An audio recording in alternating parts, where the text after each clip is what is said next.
Приступаем к составлению субъективного портрета. Начнем с глаз. Да, садитесь поближе, поудобнее.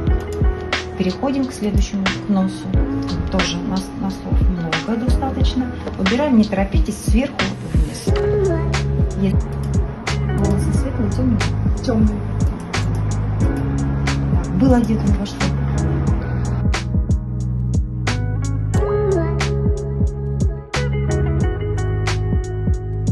Волосы, дело в том, что можно, например, там девушка, если можно вытянуть, можно подстричь.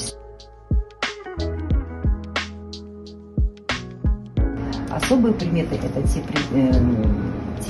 приметы, которые, в принципе, скажем так, уже не исправить. Это шрамы, там, родинки, татуировки, там, зубы из металла, например, да, желтого цвета, сломаны, да, или нос сломан, особая примета. Как считаете, похоже?